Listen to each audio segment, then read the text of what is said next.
You're watching Less Than Epic's coverage of the Overwatch League. Enjoy the show. What's up, ladies and gentlemen of the internet? This is Radical Edward, and today we are kicking off a new series called Match Analysis. In this series, we will break down our favorite match of the past week and show you exactly why one team beat another team. And this week, there were so many good games. I thought that we were going to be breaking down the Seoul versus New York game, which went to overtime and was a fantastic game to watch. It was incredibly close. I mean, we could have taken the Florida versus the Los Angeles Valiant game, given that Florida is winning so many of their new games. And hell, even the Houston versus Gladiators game would have been a really cool match to break down, because Houston is, for some reason, dropping a lot of games, and the Gladiators are taking a lot of games. However, the game that we decided to break down this week was Seoul Dynasty versus London Spitfire. London was able to 4-0 Seoul Dynasty again, meaning that London is now 8-0 for maps over the Seoul Dynasty and 2-0 for games against them as well. It's incredible to us that they continue to dominate over a team like Seoul, who's one of the best teams in the league, that we just had to break down this game this week. So the four maps that these two faced off on were Hanamura, Lijiang Tower, Kings Row, and Watch Point Gibraltar. Let's head over to Hanamura. You'll see a recurring theme here, but London actually had a tough time at the first point of this map. Seoul played this crazy dive comp, positioned perfectly, and were able to take out the less mobile comp of London. However, after this first amazing push by Seoul, London immediately swapped up their comp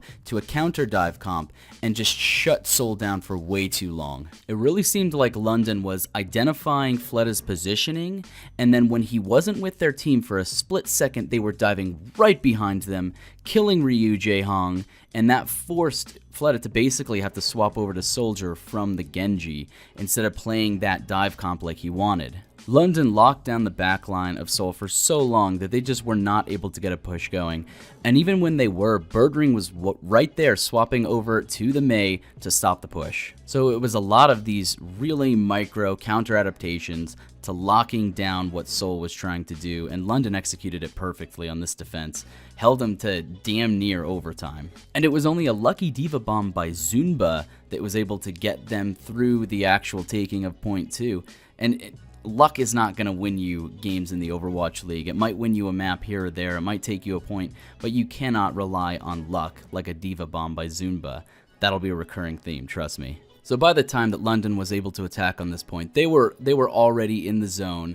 They baited engagements perfectly by the Seoul Dynasty, and they just completely rolled them through both points. I mean, it was kind of crazy to watch. Birdring didn't even have to swap off his Widow pick from this first point. He just rolled it right into the second point. Prophet got in there, locked down Ryu Jae-hong, forced out the Transcendence, and they finished with like an amazing 6-something minutes on the clock. London had so much time on the clock that they were able to just roll through this game, take it slowly, and finish it out 4-3. And with that, let's head over to Lijiang Tower. So in Lijiang Tower, London definitely knew where to position much better than Seoul. They were baiting engagements again, and Prophet and Birdring were actually playing both hit scans. It's not something you see a whole lot of, but with all of the open space in this map, and especially with Birdring's just amazing McCree, they were able to just lock down these engagements, and Seoul was not able to get much of anything going. In the first round, they didn't even take the point until London had 99%, in which case, London only has to win one fight, so they take it slow, they win the fight, and they took the round. In round 2, Seoul tried to use London's strategy by taking the point first, but Mira gets baited into an engagement, London takes that, then takes the point back, and just completely stomps Seoul for the rest of the match. By the end of the match, Seoul was trying to back cap the point, and it was like London was like, okay, that's our go point to just go and after for the team fight. Because it was 5v6, they ignored the back cap, and they just completely won the fight to take the map yet again. There's not much more to say about Lijiang Tower, so let's just roll over to Kings Row. So 2 words for Kings Row: Prophet, Zarya. Yeah, that's right. London makes the adaptation call in this match to run Prophet on the Zarya. He started out in the Junkrat, but he actually wasn't doing very well on it, so they had Birdring take the Junkrat on both attack and defense, and it worked out a lot better. Prophet plays an amazing Zarya, and they played around him. They knew how aggressive the Prophet plays, and they just let him play that aggressively and protected him. This is something that Seoul does not do with their players, particularly their support players like Ryu Jaehong, who again was being locked down this game. Seoul does manage on their attack run to get the cart almost the entire map, but they weren't able to pull out that third point. They only got 2 points. And I have to point out that is because of Gesture. Gesture, he's an amazing main tank. He might be the best main tank. I mean, it's no wonder that they kept Gesture and let Fissure go from the team, because Gesture is just phenomenal. He stops the third point by charging in with his Reinhardt and just completely stops Seoul on this push. London, on the other hand, when they had their attack run, they allowed Prophet to play that Zarya again and just completely protected him as he went in there and made the plays that he needed to make. Birdring was right there as well. Don't let me downplay how well Birdring was doing on that Junkrat. He was doing great, but it was Prophet that was setting up the space that Birdring needed to go off on the Junkrat. Alright, let's move over to Watchpoint Gibraltar. So, fourth match. I mean, Seoul hasn't won a map yet. They are 0-7 for maps against London at this point, and they've already lost the series. I mean, essentially, they have nothing to lose going into Gibraltar, so they could just go for broke and make something crazy happen. And it almost looks like they're going to do that. It's just on the previous 3 maps. London has a hard time on the first point, but again, after losing that first point, they swap up their comp, make those correct hero swaps at the right point, and completely counter what Seoul is trying to do. Particularly, again, Prophet gets right in there to take out Ryu Jaehong every freaking time. They do not allow Ryu Jaehong to play the game, and that is really the point that needs to be made. Jaehong was not able to play.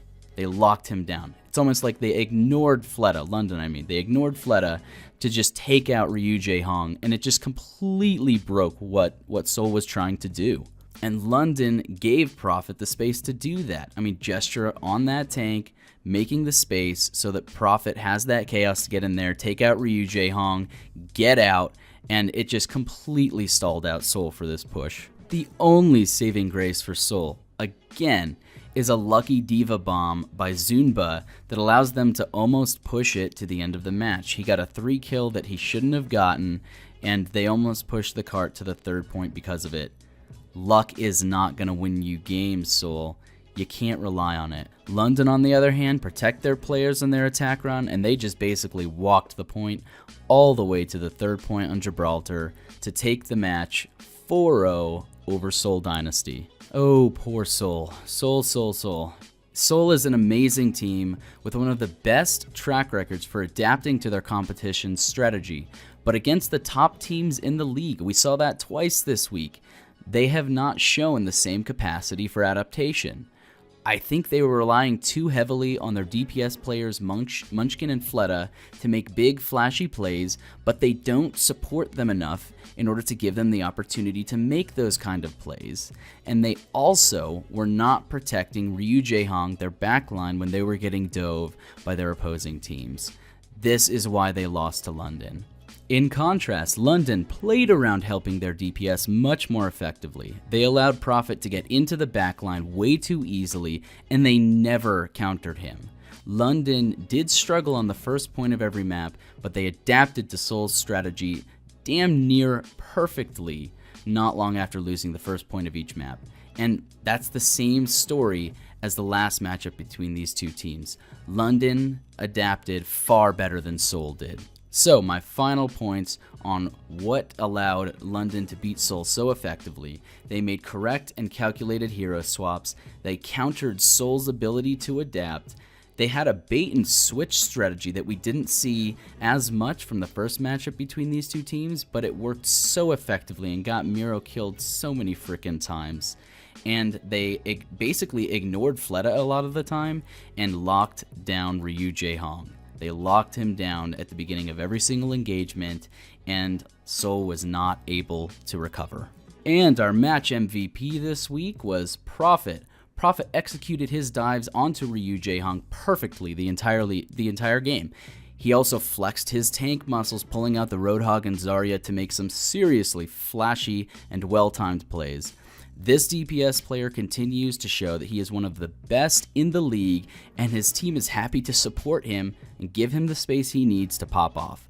Well done, Prophet, and well done, London. You beat Seoul again, and you're in a fantastic spot to get into the Stage 2 playoffs. I wish you the best of luck. Okay, so this video went on way longer than I thought it was going to. I will try and keep it cut down for subsequent weeks of this series and keep myself to a smaller time frame.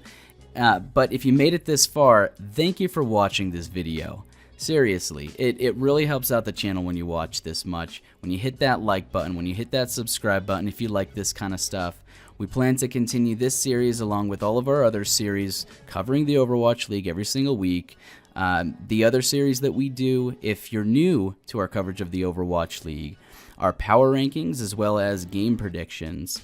And this series that you're watching right now is going to replace the series that we did have, our top play series. So if you liked that, I'm sorry. If you want me to bring it back, maybe I will if there's enough people that like it. But otherwise, the match analysis series, which is the one I like to do a little bit more than the top play series, is going to replace that. And we'll be back next week with another match analysis of two amazing teams. Once again, thanks for watching, and this is Radical Edward signing out.